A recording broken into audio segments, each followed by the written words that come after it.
وہ یہاں آنے کے بعد آج اپنے بیٹے کی قبر پر آیا تھا، تبھی ایک وجود خاموشی سے آ کر اس کے ساتھ کھڑا ہو گیا۔ یوشے نے چونک کر دیکھا، وہ اپنے بچے کی قبر پر پھول رکھ رہی تھی۔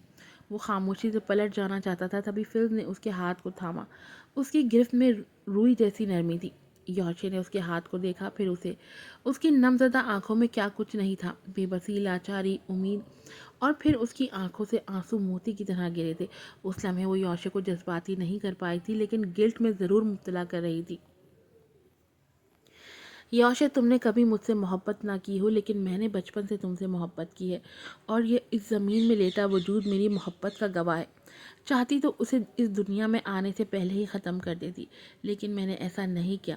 تمہارے معاملے میں میں بہت بے بس ہوں۔ میں جانتی ہوں تم مجھ سے محبت نہیں کرتے، لیکن اسی کی خاطر مجھ سے شادی کر لو۔ یوشے نے غور سے اسے دیکھا، اس کے لہجے میں التجا تھی۔ اس نے آہستگی سے اپنا ہاتھ اس کی گرفت سے نکالا۔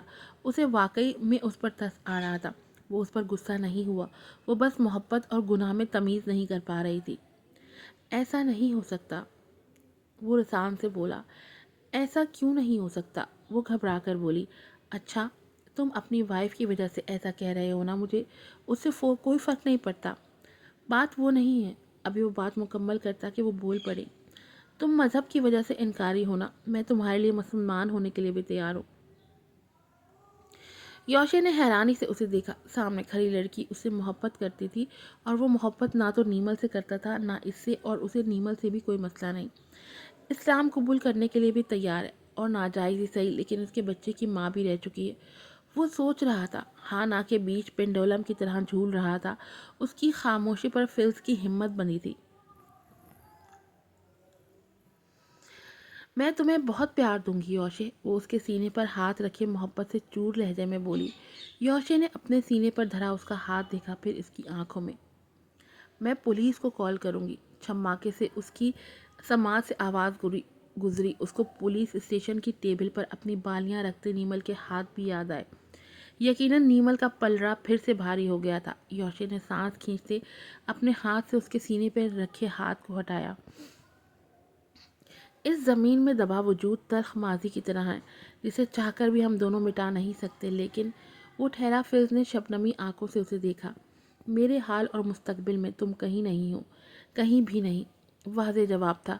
اب فلز کو سمجھنا تھا وہ کیا کہہ گیا تھا۔ فلز کو اپنی سماعت پر یقین ہی نہیں آ رہا تھا۔ وہ نم آنکھوں سے زخمی دل سے اسے دیکھ رہی تھی۔ ماضی بھنور کی طرح اسے اپنی لپیٹ میں لے رہا تھا، جہاں یہ شخص صرف اسی کا تھا، اور اب کیسی ہوا چلی تھی کہ وہ رخ ہی پھیر گیا تھا۔ فلز کی بے بسی پل میں غصے میں بدلی تھی، اور پھر اس نے پے در پہ تھپڑ اس کے سینے پہ مارے۔ یوشے نے اس کے ہاتھوں کو نہیں روکا، وہ شدت سے رو رہی تھی۔ بچپن سے تم نے مجھے استعمال کیا اور اب راستہ بدل لیا، میں چھوڑوں گی نہیں تمہیں۔ وہ اس کا گریبان دبوچتے بری طرح روتے زمین پر بیٹھتی چلی گئی۔ وہ واقعی اسے سمجھانا چاہتا تھا، تسلی دینا چاہتا تھا، لیکن کچھ لمحے اسے دیکھنے کے بعد وہ قدموں کو پیچھے کرتا پلٹ گیا۔ فلز نے زخمی نظروں سے اسے جاتے دیکھا۔ وہ آج آفس سے سیدھا گرینی کے پاس آ گیا تھا۔ ہمیشہ کی طرح وہ اسے دیکھ کر بہت خوش ہوئی۔ اتنے دنوں بعد آتے ہو؟ ہاں، بس کام میں بزی ہوتا ہوں۔ تم مجھے پہلے بتا دیتے تو تمہاری پسند کی کوئی چیز بنا لیتی۔ میں اب سب کچھ کھا لیتا ہوں گرینی، اس نے صوفے پر بیٹھتے سامنے میز پر دھری پلیٹ میں سے کاجو اٹھا کر کھاتے ہوئے کہا، تو وہ کچن میں جاتے ہوئے پلٹ کر اسے دیکھنے لگی۔ وہ اس میں واضح تبدیلی محسوس کر رہی تھی۔ کچن میں آ کر انہوں نے موبائل پر نمبر ڈائل کیا، پھر اپنے ہاتھ کے بنائے مخصوص کوکیز کا جار لیے وہ باہر آئیں۔ جار میز پر رکھ کر موبائل یوشے کی طرف بڑھایا۔ منہ میں کاجو پھانکتے اس کا ہاتھ رکا۔ اس نے موبائل کو دیکھا، پھر گرینی کو۔ وہ لمحے میں سمجھ گیا جینیفر کے علاوہ وہ اور کسے فون ملا سکتی تھی۔ اس نے کچھ کہے بنا موبائل پکڑتے ہوئے کھڑا ہو کر کھڑکی کے پاس آ گیا۔ السلام علیکم، دھیمے انداز میں اس نے سلام کیا۔ یوشے، یوشے میری جان۔ وہ بے قراری سے اس کی آواز سن کے ہی رو پڑی۔ وہ بھی اداس سا ہوا۔ موم پلیز نہ روئے، میں ٹھیک ہوں، آپ کیسی ہیں؟ تم واپس آ جاؤ یوشے، اس کے سوال کو پیچھے پھینکتی وہ اصل پر آئی۔ تم سمجھتے ہو کسی کو تمہاری پرواہ نہیں ہے، ہم دونوں کو تمہاری پرواہ ہے۔ آج تقریباً 7 سال ہو گئے ہیں تمہیں دیکھے، گنتی نہیں بھولی ہوں میں۔ وہ ان کی بات پر گہری سانس لے کر رہ گیا۔ میں ابراہیم کی وجہ سے مجبور ہوں، اور وہ اپنی ضد کی وجہ سے۔ تم اپنی ضد چھوڑ دو، تمہارا ایک بڑھایا قدم ہر چیز کو اپنی جگہ پر کر دے گا، بس واپس آ جاؤ۔ وہ التجا کر رہی تھی، درخواست کر رہی تھی۔ میں آ جاؤں گا، یوشی نے خود کو یہ کہتے سنا۔ تم سچ کہہ رہے ہو؟ جھوٹ بولنا چھوڑ چکا ہوں، وہ ان کو تسلی دیتے اس نے فون بند کر دیا تھا۔ دفتن اس کا اپنا موبائل بجا۔ کال بشیر بھائی کی تھی۔ گرینی کو فون پکڑاتے اس نے کال اٹینڈ کی تھی، اور جو خبر اسے ملی وہ اس کے ہوش اڑا گئی تھی۔ میں آ رہا ہوں۔ کچھ اور پوچھے بغیر موبائل آف کرتے وہ گرینی کو خدا حافظ کہتا باہر کی طرف بھاگا تھا۔ وہ اس کی عجلت پر حیران رہ گئی۔ وہ ہاسپٹل میں تھا، یہ کیسے ہو گیا؟ وہ ایسا کیسے کر سکتا ہے؟ وہ بشیر کے سامنے کھڑا بے یقینی سے پوچھ رہا تھا۔ کئی دن سے وہ بہت پریشان تھا۔ وہ گھر کا خرچہ پورا کرنا تو دور، یہاں کا بھی خرچہ نہیں اٹھا پا رہا تھا۔ اوپر سے ویزا کے لیے جو قرض لیا تھا وہ اسے بار بار واپسی کا تقاضا کر رہے تھے۔ بس اسی دباؤ میں آ کر اس نے خودکشی کر لی۔ یوشی پوری بات سن کر سنسا ہو گیا۔ آپ مجھے بتاتے، میں اس کے قرضے کا کچھ کر لیتا۔ میں نے یہی کہہ کر اسے تسلی دی تھی کہ یوشی سنبھال لے گا، لیکن شروع سے ہی اس میں ہمت نہیں تھی، اور اب تو بے حوصلہ سا ہو گیا تھا۔ گھر والوں کو انفارم کر دیا ہے، اب دیکھو ڈیڈ باڈی یہ کب دیتے ہیں۔ خودکشی کا معاملہ ہے، ہم سے بھی پوچھ گچھ ہوگی، ٹائم تو لگ ہی جائے گا۔ یوشی، کلیئرنس کے بعد اس کی میت کو پاکستان بھیجنے میں تمہاری مدد چاہیے۔ اس نے ہاں میں سر ہلایا۔ اس کی آنکھوں میں آنسو آ گئے تھے۔ تم دیکھ لو اسے، بشیر نے کہا۔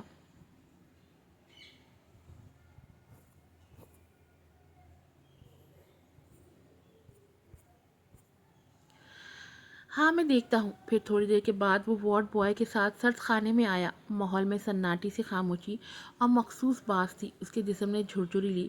وہ جو سوچ رہا تھا کہ اپنے بیٹے کی مردہ صورت کے علاوہ وہ ہر مردہ کو دیکھ سکتا ہے، لیکن اس کی یہ غلط فہمی پل میں ختم ہوئی تھی جب وارڈ بوائے نے ڈیڈ باڈی کے خانے کو باہر گھسیٹا تھا۔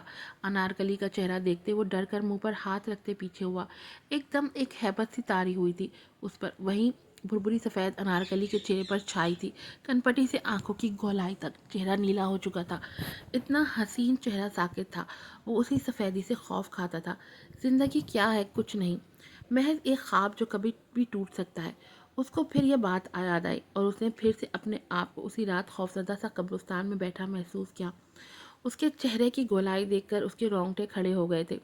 موت کا خوف بجلی کی طرح اس کے جسم سے گزرا تھا۔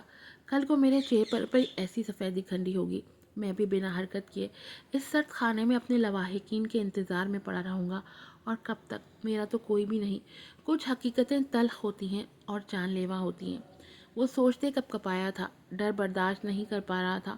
اسے اپنی ٹانگوں سے جان نکلتی محسوس ہو رہی تھی۔ دل تھا کہ بری طرح خراب ہوتے پیٹ میں موجود خوراک کو باہر نکالنے کے لیے تیار تھا۔ وہ بھاگ جانا چاہتا تھا، اس منظر سے ہٹ جانا چاہتا تھا، تبھی وہ پیٹ میں درائی مروڑ سے دوہرا ہوتے ہوئے آگے بڑھا تھا۔ لیکن اگلے ہی پل لڑکھڑاتے قدموں سے وہ زمین بوس ہو چکا تھا۔ وارڈ بوائے سلائیڈ بند کرتے فوراً اس کی طرف آیا تھا۔ اس کا بی پی لو ہو گیا تھا۔ آدھے گھنٹے بعد بظاہر اس کی طبیعت ٹھیک ہو گئی تھی، لیکن وہ اندر سے اب بھی خوف زدہ تھا۔ انارکلی سے اس کا خونی رشتہ نہیں تھا، لیکن چند سالوں کی رفاقت میں ہی وہ اسے عزیز ہو گیا تھا۔ آج اسے ابراہیم روتے ہوئے نظر آئے، جو اپنے بھائی کا چہرہ پکڑے رو رہے تھے۔ تب وہ سمجھ رہا تھا کہ اس میں اتنا رونے والی کیا بات ہے۔ آج پتہ چلا خونی رشتے کے دور چلے جانے سے کتنی تکلیف ہوتی ہے، جیسے اسے اپنے بچے کے بچھڑ جانے سے ہوئی تھی، کہ وہ رو رو کر بے حال ہو گیا تھا۔ اور انارکلی کے چلے جانے سے بھی وہ تکلیف محسوس کر رہا تھا۔ خون کا نہ صحیح، پر اسے درد کا رشتہ تھا جو آج ٹوٹ گیا تھا۔ وہ گہری سانس لیے رہ گیا۔ پھر پورے 18 دن تک وہ اس کے کام کے پیچھے لگا رہا تھا۔ اپنی این جی او اور دیگر لوگوں سے چیریٹی کے بعد بہت رقم بن گئی تھی۔ اس نے بشیر بھائی کو اس کی ڈیڈ باڈی لے جانے کے لیے کہا، اور رقم بھی ان کے حوالے کی تھی۔ آپ یہ کام بہتر کر سکتے ہیں بشیر بھائی۔ اور پھر ان کے جانے تک وہ انارکلی کی ڈیڈ باڈی کے قریب بھی نہیں آیا تھا۔ اس واقعے کے بعد اس کی حالت پھر سے ویسی ہی ہو گئی تھی۔ اسے زندگی بے معنی سی لگنے لگی تھی۔ اتنا خوبصورت انسان مٹی میں مل گیا، کیا میں بھی کسی دن اسی طرح مر کر قبر میں پہنچ جاؤں گا؟ یقیناً خوبصورتی، ذہانت یا پھر عمر موت کے آگے کچھ معنی نہیں رکھتا۔ جب وہ آتی ہے خوف ڈر کے باوجود اس کے آگے گھٹنے ٹیکنے پڑتے ہیں، یہی بے بسی سمیٹتے اس کا دل ہر چیز سے اور چاٹ ہو جاتا۔ یہ اللہ کا کرم ہی تھا کہ وہ موت کو اتنا محسوس کرتا تھا، ورنہ اس کے ارد گرد کے لوگ کچھ محسوس ہی نہیں کرتے تھے۔ انارکلی کے گھر کی حالت بہت خراب ہے، یہاں تو مجھے کچھ نہیں ہوا، لیکن وہاں جا کر جو اس کی میت کو دیکھ کر ان سب کی حالت خراب دیکھ کر میری اپنی حالت خراب ہونا شروع ہو گئی تھی۔ ماں باپ تو اس کے غم سے اٹھ ہی نہیں پا رہے تھے، 7 بیٹیاں ابھی بھی ان کے سر پر موجود ہیں۔ اللہ اولاد کا غم کسی ماں باپ کو نہ دے، آمین۔ بشیر نے ٹھنڈی سانس کھینچتے افسردہ لہجے میں کہا۔ یوشی نے بے ساختہ آمین کہتے آنکھیں بند کی۔ اولاد کا غم کیا ہوتا ہے اس سے بہتر کون جان سکتا تھا؟ بشیر اس بات سے آگاہ نہیں تھے۔ یوشی، اس کے گھر کے مالی حالات خراب ہیں، کمانے والا تو چلا گیا، کمزور تھا، حالات برداشت نہیں کر پایا۔ میں چاہتا ہوں کہ کچھ ایسا ہو جائے کہ مخصوص رقم کے ذریعے اس کے گھر مہینہ بن جائے۔ جی میں آپ کی بات سمجھ گیا ہوں، اللہ کرنے والا ہے، میں دیکھتا ہوں کیا کر سکتے ہیں۔ مال کی کمی بہنوں کے جہیز کے بوجھ نے ایک خوبصورت ترین نوجوان کو موت کے گھاٹ اترنے پر مجبور کر دیا تھا۔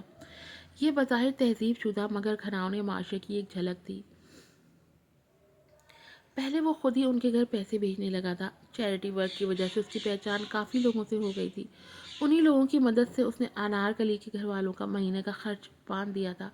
اللہ نے سہولت کر ہی دی تھی۔ ایپیسوڈ نمبر 18 یہیں پر اختتام پذیر ہوتی ہے۔ اس کے 5 منٹ کے بعد ہی ایپیسوڈ نمبر 19 بھی اپلوڈ ہو جائے گی، چل جائے گی ساتھ میں، تو چینل کو وزٹ کرتے رہیے گا۔ پھر ملوں گی آپ سے نئی ایپیسوڈ کے ساتھ۔ السلام علیکم۔